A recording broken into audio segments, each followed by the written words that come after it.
Hi everyone, my name is Rachel Kramer and I am a research librarian here at MCC. This video will help you find primary sources for your group advocacy speech. This assignment requires you to use only primary sources. So first, let's clarify. What exactly is a primary source?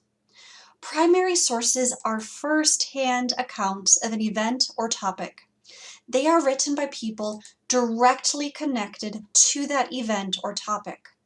Primary sources include texts of laws and other original documents, newspaper articles written by reporters who witnessed an event or who quote people who did, speeches, diaries, letters, and interviews, what people involved actually said or wrote. Original research. This includes most peer-reviewed academic articles, but not all of them. There are some academic articles that simply summarize or review existing or older research. Those would not count as primary sources because they are not original. But most peer-reviewed academic articles do present the results of original research, and therefore they would be considered primary sources. Primary sources also include data, like data sets, survey data, and census and economic statistics. Finally, primary sources also include photographs, video, and audio that capture an event. And these definitions and examples come to us from the University of Massachusetts at Boston. So all of these are primary sources. For this assignment, however, your professor wants you to focus on 4 specific types of primary sources. These 4 types are interviews with people involved in the organization or program, the organization or program's official website, their official documents, and any peer-reviewed academic studies involving original research. We'll talk about where to find these sources in just a little bit. But first, let's discuss picking your topic.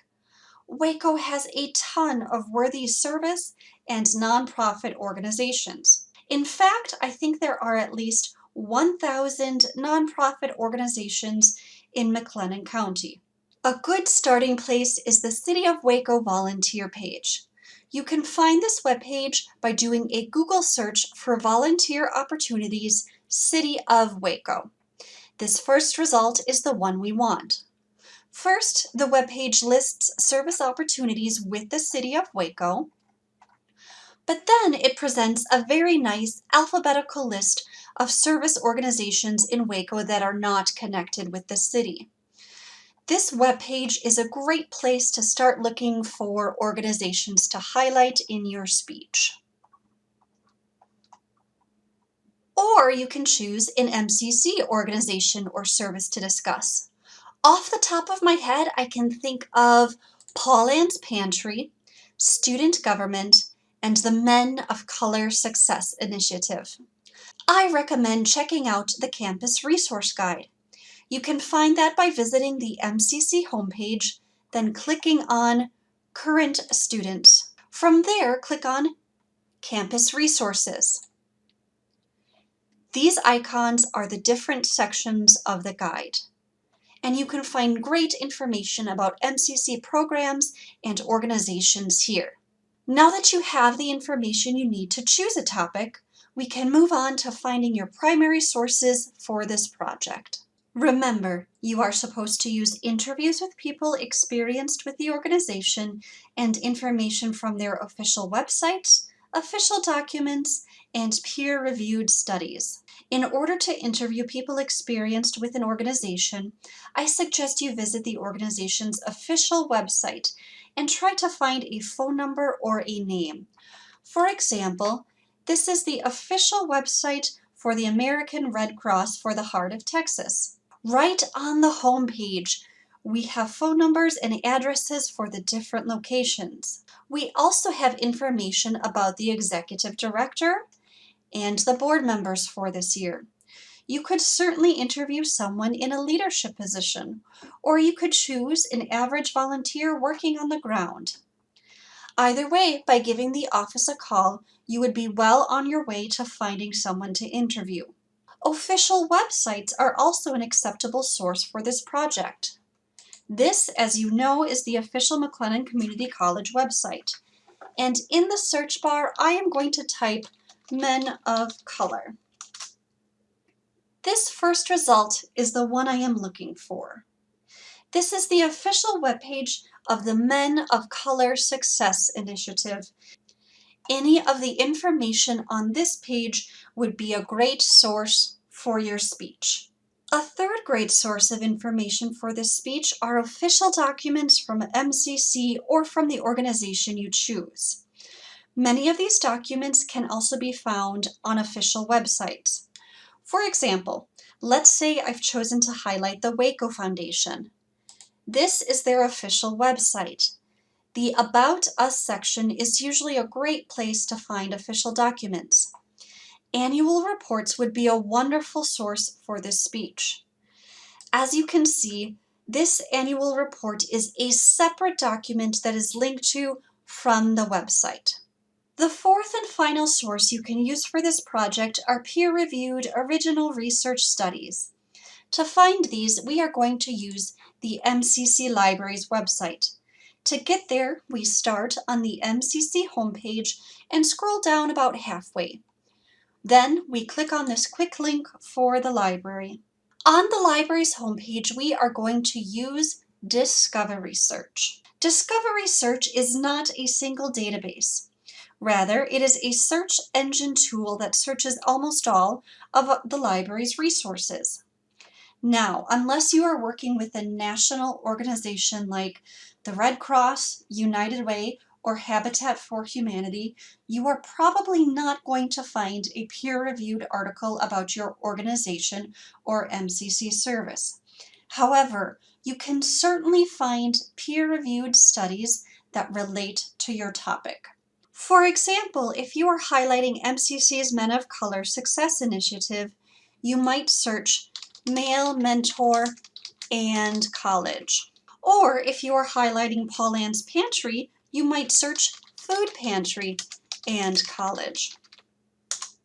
Whatever you choose to search, always remember to use short keywords instead of long phrases.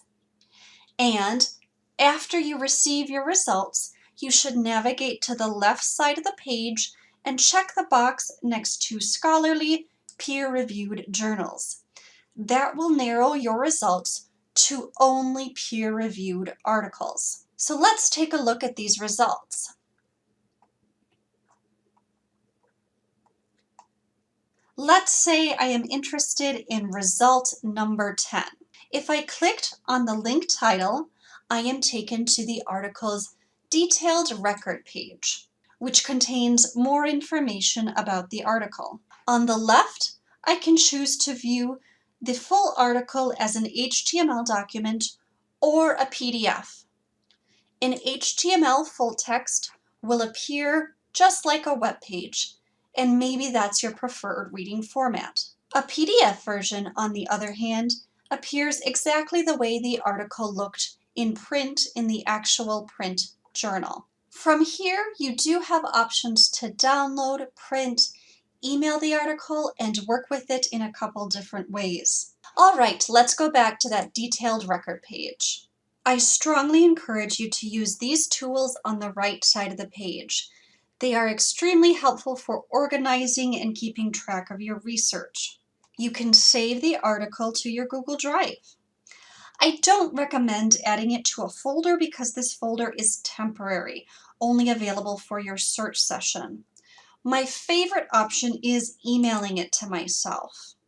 When you email something to yourself, you also have the option of attaching a citation. You can also save a copy to your local device. Only do that if you are using a personal computer, not a public one, as a public computer will wipe everything clean when you log off. Now let's talk about these citations. Discovery Search does have a citation function that can generate citations for you in different formats. But these citations are machine generated. They're usually very good at getting all the elements you need for the citation in the proper order, but they often make mistakes with capitalization and italics. For example, with this APA citation, I know that only college, SNAP, the, and United States should be capitalized. Everything else, students, new face, food insecurity, should be lowercase. So you can certainly use these citations, but I recommend checking them against a more authoritative source, like the APA Handbook or my favorite, the Purdue OWL. Finally, the last tool I'd like to show you is the Permalink. The Permalink is super important because this URL at the top of the page is not a permanent link to this article. For this reason, we need to use the permanent link. To access it, click the Permalink button on the right, and the permanent link will appear above the title. This is the link you want to use to get back to the article in the future. All right, that is how you use Discovery Search to find peer-reviewed articles to use for your group advocacy speech. I just want to point out one last thing on the library's homepage. Please do not hesitate to reach out to us if you need help. You can email us, live chat with us, call us, schedule a one-on-one appointment, or walk into room 228 in the LTC whenever we are open. Thanks so much, and good luck on your speeches.